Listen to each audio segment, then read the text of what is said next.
ഇന്ന് ഡിസംബർ 25 ഇന്ന് നമ്മൾ വായിക്കാൻ പോകുന്നത് ലൂക്കായുടെ സുവിശേഷം. ആട്ടിടയന്മാർക്ക് ലഭിച്ച സന്ദേശം. ആ പ്രദേശത്തെ വയലുകളിൽ ആടുകളെ രാത്രി കാത്തുകൊണ്ടിരുന്ന ഇടയന്മാർ ഉണ്ടായിരുന്നു. കർത്താവിൻ്റെ ദൂതർ അവരുടെ അടുത്തെത്തി. കർത്താവിൻ്റെ മഹത്വം അവരുടെ മേൽ പ്രകാശിച്ചു. അവർ വളരെ ഭയപ്പെട്ടു. ദൂതൻ അവരോട് പറഞ്ഞു, ഭയപ്പെടേണ്ട.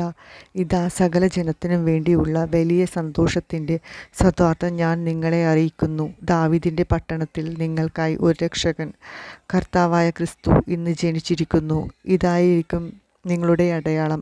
പിള്ളക്കച്ച കൊണ്ട് പൊതിഞ്ഞ പുൽത്തൊട്ടിയിൽ കിടത്തിയിരിക്കുന്ന ഒരു ശിശുവിനെ നിങ്ങൾ കാണും. പെട്ടെന്ന് സ്വർഗീയ സൈന്യത്തിൻ്റെ ഒരു വ്യൂഹം ആ ദൂതനോട് കൂടി പ്രത്യക്ഷപ്പെട്ടു. ദൈവത്തെ സ്തുതിച്ചുകൊണ്ട് പറഞ്ഞു, അത്യുന്നതങ്ങളിൽ ദൈവത്തിൻ്റെ മഹത്വം, ഭൂമിയിൽ ദൈവകൃപ ലഭിച്ചവർക്ക് സമാധാനം. ദൂതന്മാർ അവരെ വിട്ട് സ്വർഗത്തിലേക്ക് പോയപ്പോൾ ആട്ടിടയന്മാർ പരസ്പരം പറഞ്ഞു, നമുക്ക് ബെത്ലഹേം വരെ പോകാം. കർത്താവ് നമ്മെ അറിയിച്ച ഈ സംഭവം നമുക്ക് കാണാം. അവർ അതിവേഗം പോയി മറിയത്തെയും ജോസഫിനെയും പുൽത്തൊട്ടിയിൽ കിടക്കുന്ന യേശുവിനെയും കണ്ടു. അനന്തരം ശിശുവിനെക്കുറിച്ച് തങ്ങളോട് പറയപ്പെട്ട കാര്യങ്ങൾ മറ്റുള്ളവരെ അവർ അറിയിച്ചു.